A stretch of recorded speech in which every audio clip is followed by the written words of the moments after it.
Hey guys, welcome back to the universal science. और 14 अगस्त 2005 लर्न का international airport Helios Airways flight 522 में एक एक करके 115 यात्री और 6 क्रू मेंबर्स एक एक करके प्लेन में सवार होने लगे। इस प्लेन को 58 वर्षीय हंस मार्टिन उड़ाने वाले थे। इनके पास 16,000 फ्लाइट आवर का एक्सपीरियंस था। इनके साथ 51 वर्षीय को पायलट पंपर्स थे। इनके पास भी कुल 7,549 फ्लाइट आवर का एक्सपीरियंस था। प्लेन के उड़ान भरने से पहले पायलट सभी प्लेन के इंस्ट्रूमेंट को चेक करने लगे। करीब 9:07 में ये प्लेन लर्न का इंटरनेशनल एयरपोर्ट से उड़ान भरा। उड़ान भरने के करीब 5 मिनट बाद यानी कि 9:12 में प्लेन 12,000 फीट के एल्टीट्यूड में पहुंच गया। तभी कॉकपिट में एक अलार्म बजने लगा। पायलट ने जब इस अलार्म को चेक किया तब उन्हें पता चला कि यह टेक ऑफ कॉन्फ़िगरेशन अलार्म है। इसे देखने के बाद दोनों पायलट हैरान हो गए। पायलट को ये समझ में नहीं आ रहा था कि अगर प्लेन में कुछ प्रॉब्लम था तो इस अलार्म को ग्राउंड में ही बजना चाहिए था, पर यह अलार्म टेक ऑफ करने के बाद क्यों बज रहा था, वो भी 12,000 फीट के ऊपर। ऐसे में दोनों पायलट को कुछ भी समझ में नहीं आ रहा था कि आखिर इस प्लेन को क्या हो गया। तुरंत ही पायलट ने एटीसी को कांटेक्ट किया और उन्हें बताया कि प्लेन में टेक ऑफ कॉन्फ़िगरेशन अलार्म बज रहा है। पायलट एटीसी को ये सब बता ही रहे थे कि इतने में ही कॉकपिट में बहुत सारे अलार्म्स एक साथ बजने लगा। लगातार अलार्म्स बजने की वजह से पायलट एटीसी को ठीक से बता भी नहीं पा रहे थे। इसके बाद कुछ मिनटों बाद मास्टर कॉशन अलार्म भी बजने लगा। इसका मतलब था कि प्लेन के कई सारे सिस्टम ओवरहीट हो चुका है। अब प्लेन धीरे धीरे 18,000 फीट के एल्टीट्यूड में पहुंच गया। इधर प्लेन में ये सब देखते हुए अफरा तफरी का माहौल बन गया। क्रू मेंबर्स लगातार यात्रियों को शांत करने में लगे हुए थे। सभी पैसेंजर्स को सांस लेने में प्रॉब्लम होने लगी। तभी कैबिन में ऑक्सीजन मास्क ड्रॉप हो गया। दरअसल जब प्लेन में ऑक्सीजन लेवल कम हो जाता है तो ऑक्सीजन मास्क अपने आप ड्रॉप हो जाता है। उधर पायलट बार बार एटीसी से संपर्क कर रहे थे। वो अपनी समस्या बताने की कोशिश कर रहे थे, लेकिन उनकी बात एटीसी तक नहीं पहुंच पा रही थी। एटीसी लगातार प्लेन से संपर्क करने की कोशिश कर रहे थे, पर उन्हें कोई भी जवाब नहीं मिल पा रहा था।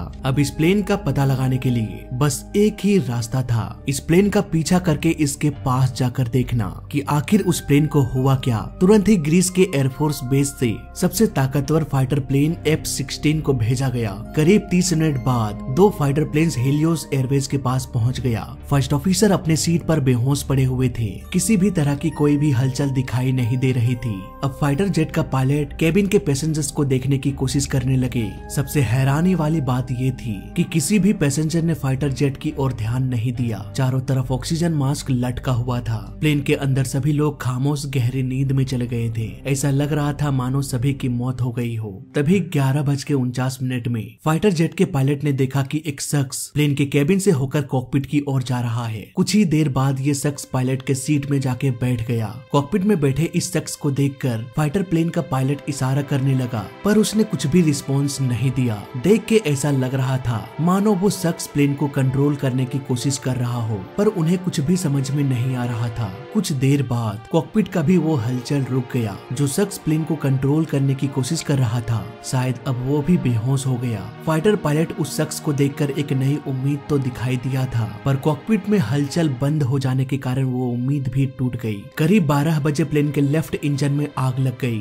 देखते ही देखते प्लेन एक तरफ झुक गया। कुछ ही देर बाद प्लेन के दूसरे इंजन में भी आग लग गई। अब धीरे धीरे प्लेन किसी पत्थर की तरह आउट ऑफ कंट्रोल होकर नीचे गिरने लगा। 12:04 में प्लेन एथेंस से लगभग 40 किलोमीटर दूर एक पर्वत से जा टकराया। प्लेन में बैठे 121 लोगों में से सभी की जान चली गई। जरा एक बार सोचिए उस पल को, जब 121 यात्रियों से भरा प्लेन पहाड़ से जा टकराया। तब उन फाइटर पायलट्स के साथ क्या गुजरा होगा। उन्होंने तो अपने आंखों के सामने सभी को मरते हुए देखा था, लेकिन वो चाह कर भी कुछ न कर सके। हिलियोस एयरवेज फ्लाइट 522 के क्रैश की खबर सभी जगह आग की तरह फैल गई। तुरंत ही रेस्क्यू ऑपरेशन चलाया गया। सभी 121 लोगों की डेड बॉडी को एक एक करके खोजा जाने लगा, लेकिन जब बॉडी का डीएनए टेस्ट किया गया तो एक चौंका देने वाली बात सामने निकल के आई। दरअसल जहाज में मौजूद सभी लोगों की मौत क्रैश से पहले हो चुकी थी, दम घुटने की वजह से। अब यहाँ सबसे बड़ा सवाल ये आता है कि अगर सभी लोग क्रैश होने से पहले मर चुके थे तो उस प्लेन को कौन उड़ा रहा था। इस सवाल का सिंपल सा जवाब है कि अगर पायलट क्रैश से पहले ही मर चुका था तो हो सकता है प्लेन 33,000 फीट के एल्टीट्यूड के बाद पायलट ने प्लेन को ऑटो पायलट में कर दिया होगा, या फिर जो शख्स फाइटर प्लेन को दिखाई दिया था हो सकता है वही शख्स प्लेन को उड़ा रहा होगा, क्योंकि प्लेन क्रैश से पहले ही उन्होंने 5 बार मेडे मेडे कहा था। पर वो शख्स कोई पैसेंजर नहीं बल्कि फ्लाइट अटेंडेंट एंड्रोज था। एंड्रोज के पास यूके कमर्शियल पायलट का लाइसेंस तो था, लेकिन उन्हें इतना एक्सपीरियंस नहीं था